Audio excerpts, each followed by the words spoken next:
सर्वांना नमस्कार. आज परशुराम जयंती. त्यानिमित्त मी आज परशुरामांचं पुस्तक वाचन करणार आहे. याचे लेखक आहेत कय्यार किन्नन रय आणि याचे अनुवादक आहेत सुनील देशपांडे. पुस्तक वाचनाला सुरुवात करते. परशुराम. हातात परशु धारण केलेला एखाद्या महाकाव्याचा नायक शोभणारा वीर परशुराम हा दुष्टांना आणि मदोन्मत्तांना साक्षात यमाप्रमाणे होता. 21 वेळा ज्याने जग पादाक्रांत केले आणि लोकांना संत्रस्त करणाऱ्या अत्याचारी राजांचा निःपात करून पृथ्वी निक्षत्रिय केली. भीष्म आणि द्रोण यांच्यासारख्या राजघराण्यातील शूर, विद्वान आणि व्युत्पन्न आचार्यांचेही ते गुरु होते.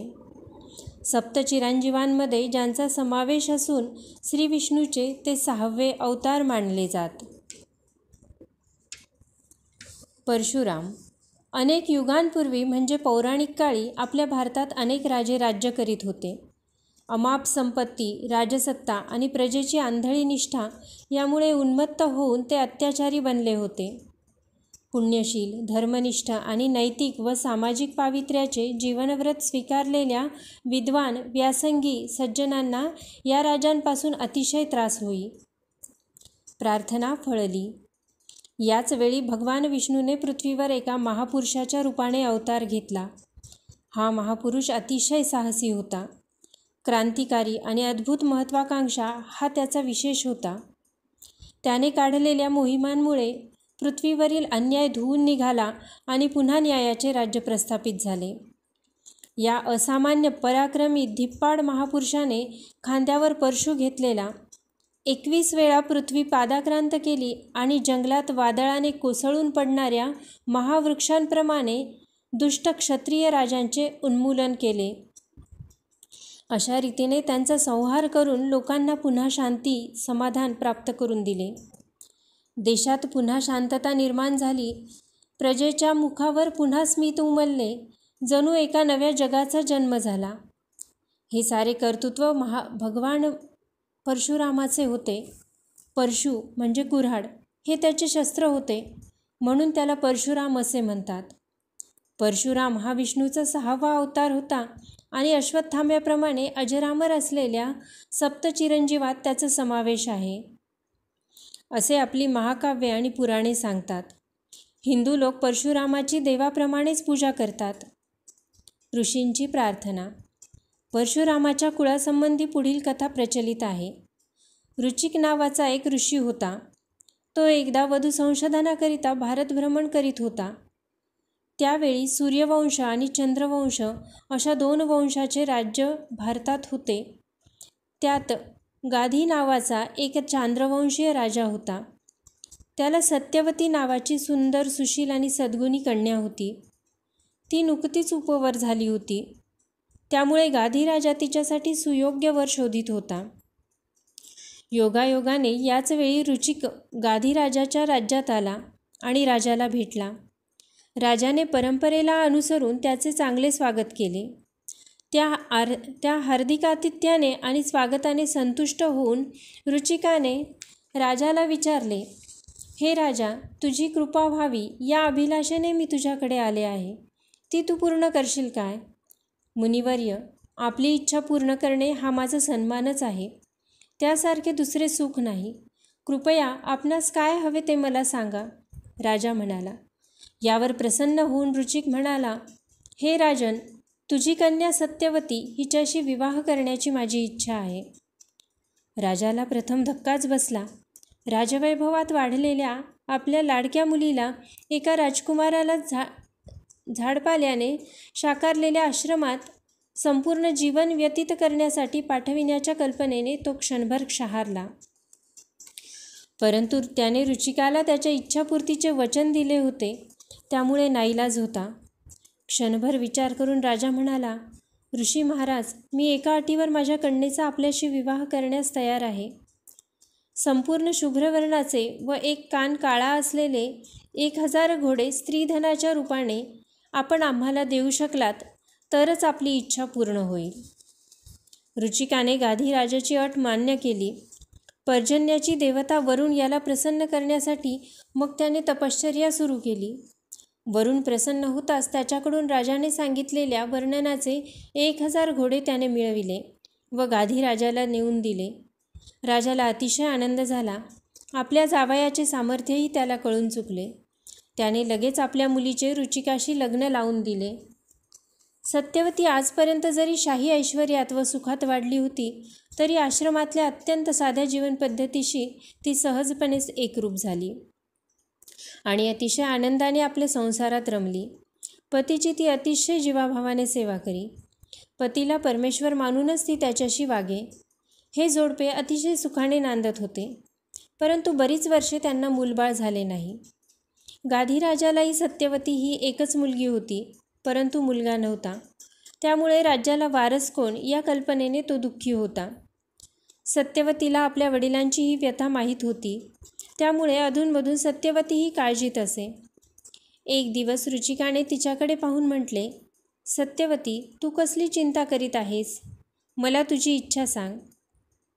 ती ताबडतोब पूर्ण होईल असा वर मी तुला देतो. सत्यवतीला अतिशय आनंद झाला. रुचिकाला तिने विनंती केली की आमच्या वंशाचे सातत्य कायम राखण्यासाठी मला आणि माझ्या मातेला पुत्रसंतान व्हावे.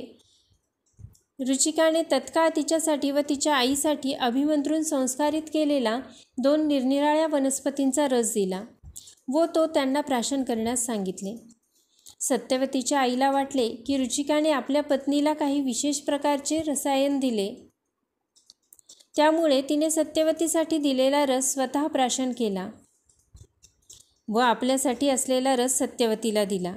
अशा रीतीने रुचिकाने दिलेल्या रसांची अदलाबदल झाली. महाप्रतापी नातू. यथावकाश दोघीही गर्भवती झाल्या. रुचिकाला सत्यवतीच्या मुखावर क्षात्रतेज दिसले. ते पाहून प्रथम त्यांना आश्चर्य वाटले, परंतु झालेला सर्व प्रकार अंतर्ज्ञानाने त्यांच्या लक्षात आला. सत्यवतीजवळ जाऊन ही गोष्ट बोलून दाखवली तेव्हा तिला आपली चूक उमजली. तिने आपल्या पतीजवळ प्रार्थना केली की आपला मुलगा ऋषी व्हावा आणि नातू मात्र महापराक्रमी राजा व्हावा. तिच्या पतीने तथास्तु म्हणून तिला तसा आशीर्वाद दिला. रुचिकाला झालेला मुलगा म्हणजेच जमदग्नी ऋषी आणि जमदग्नींचा मुलगा भगवान परशुराम होय. याच परशुरामाने हातात परशु धारण करून संपूर्ण भारत भ्रमण केले. दुष्ट क्षत्रिय राजांचा निपात केला. पुण्यशील जनांना अत्याचारापासून मुक्त केले आणि सज्जनांना स्वातंत्र्याची व शांतीची ग्वाही दिली. रेणुका ही परशुरामाची आई, ती प्रसेनजित राजाची दत्तक कन्या होती.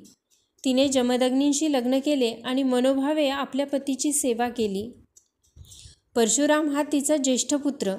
परशुरामाला 4 भाऊ होते. त्यांची नावे अशी: रुमन्वंत, सुषेण, वसु आणि विश्ववसु. परशुरामाच्या जीवनात अशा अनेक घटना घडल्या की त्यामुळे तो संतप्त झाला आणि पृथ्वी निःक्षत्रिय करण्याची शपथ घेणे त्याला भाग पाडले. कार्तवीर्यार्जुन. कृतिवीर्य नावाचा एक चांद्रवंशीय राजा होता. त्याला कार्तवीर्यार्जुन नावाचा एक दैदिप्यमान पुत्र झाला. तो अतिशय पराक्रमी होता. कार्तवीर्यार्जुनाने दत्तात्रेयांची आराधना करून अजिंक्यपदाचा वर मिळविला. युद्धभूमीवर त्याला 1000 हात प्राप्त होत असत व 1000 वीरांचे बळही त्याच्यात संचरे. त्याने रावणाचाही पराभव केला होता. महिष्मती येथे तो राज्य करीत असे. सामर्थ्य, वैभव आणि सत्ता यामुळे तो अतिशय उन्मत्त आणि मदांध झाला होता. एके दिवशी कार्तवीर्यार्जुन आपल्या प्रचंड सैन्यासह शिकार करण्यासाठी अरण्यात गेला.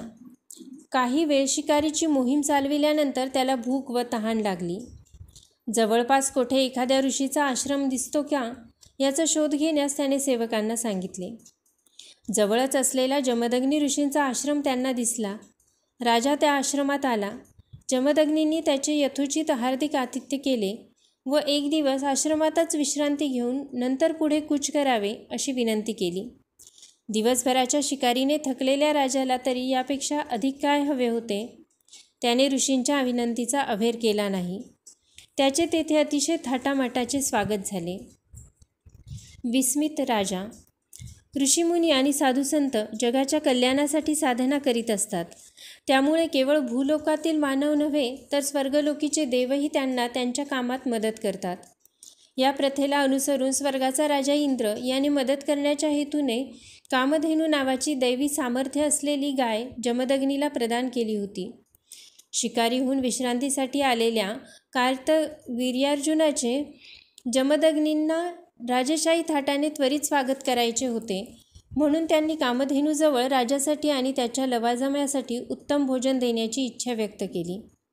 कामधेनूमुळे जमदग्नींची इच्छा तत्काळ पूर्ण झाली व राजासाठी पंचपक्वानांचे अतिशय रुचकर भोजन क्षणार्धात तयार झाले.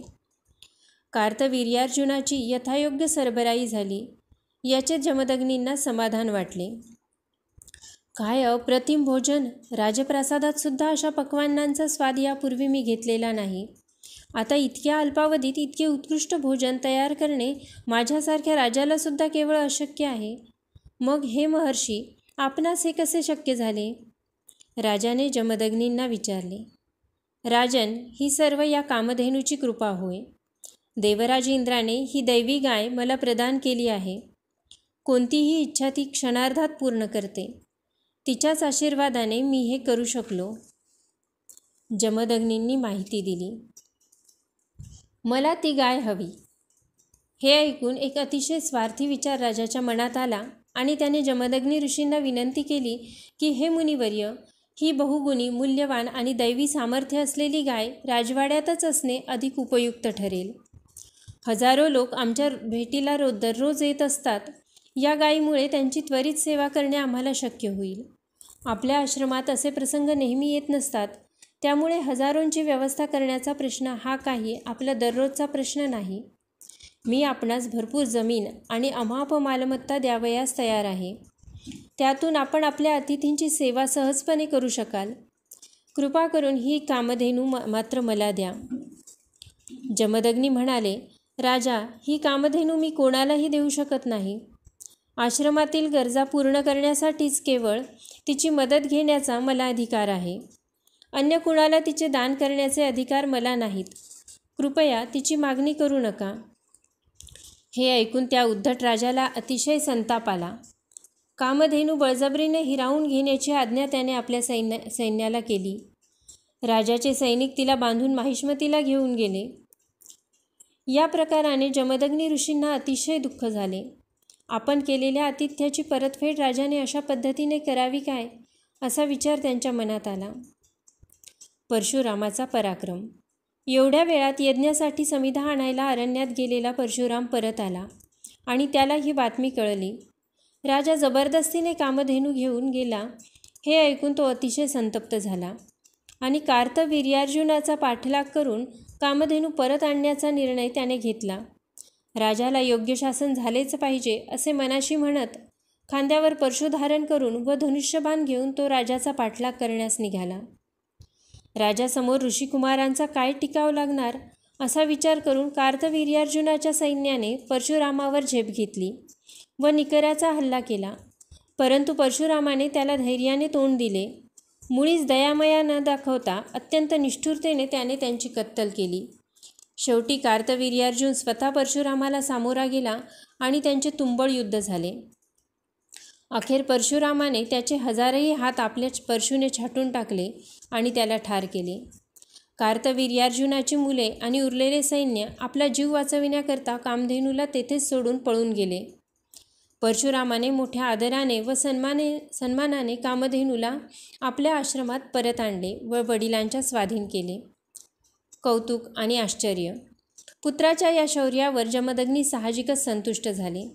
कामधेनू परत आलेली पाहून त्यांना अतिशय आनंद झाला. परंतु एक ब्राह्मण इतका कोपविष्ट कसा होऊ शकला याचे त्यांना आश्चर्य वाटले.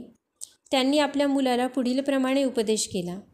बाळ परशुराम, तू शूर आहेस यात तीळ मात्र शंका नाही. या पराक्रमाचा कोणालाही अभिमान वाटेल. परंतु तू क्रोध आपल्या नियंत्रणात ठेवायला हवा. हे बघ, तू इतक्या लोकांना ठार केलेस, यामुळे या निष्ठुरतेचे उत्तरदायित्व तुझ्यावर आहे. हे पाप तू स्वतः धुवून काढले पाहिजेस. तेव्हा तू आता तत्काळ तीर्थयात्रेला जा आणि शुद्ध होऊन मगच आश्रमात परत ये.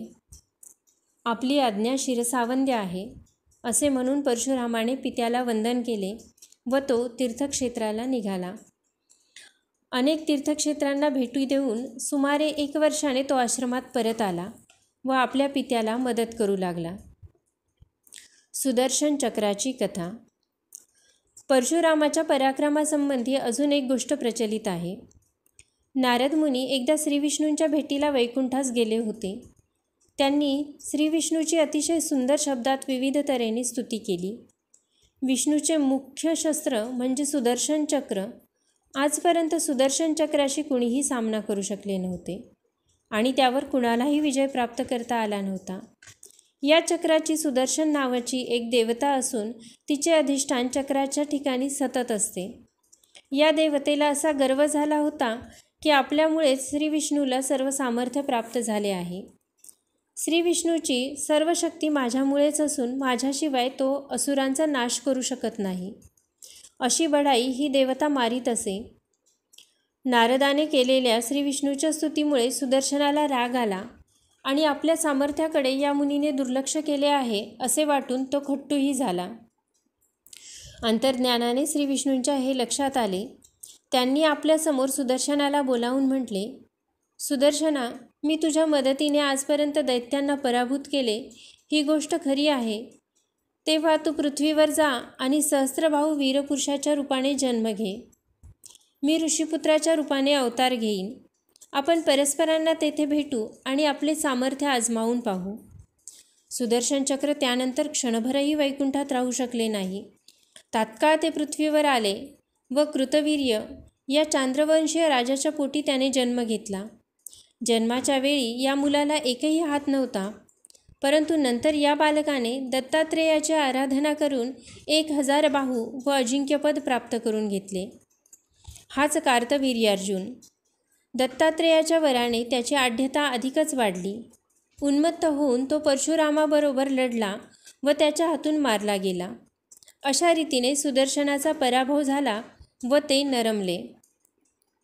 आईच्या वधाची आज्ञा. वसंत ऋतूतील तो एक अतिशय आल्हाददायक दिवस होता. सर्व सृष्टी मोहकतेने आणि सुगंधाने नटली होती. जमदग्नींची अतिशय पतिपरायण असलेली पत्नी रेणुका अग्निहोत्रासाठी गंगेचे पवित्र जल आणण्याकरिता घडा घेऊन नदीवर गेलेली होती. गंगा दुथडी भरून डौलाने वाहत होती. त्याचवेळी चित्ररथ नावाचा एक गंधर्व आपल्या स्त्रियांसह तेथे जलक्रीडा करण्यात रमला होता. रेणुका काही वेळ त्यांची जलक्रीडा पाहत उभी राहिली. क्षणभर ती आपले आणि आपल्या कामाचे भान विसरली. तिला विलक्षण मोहिनीच पडली. काही वेळाने ती एकदम भानावर आली व तिला आपल्या कर्तव्याची आठवण झाली. ती त्वरेने आश्रमाकडे परतली. जमदग्नी अंतर्ज्ञानी होते. रेणुकेचे विलंबाचे कारण त्यांनी मनोमन जाणले. चित्ररथाची जलक्रीडा अशोभनीय रुचीने पाहिल्यामुळे तिचे शील भ्रष्ट झाले असे त्यांना वाटले. त्यांना तिचा भयंकर राग आला.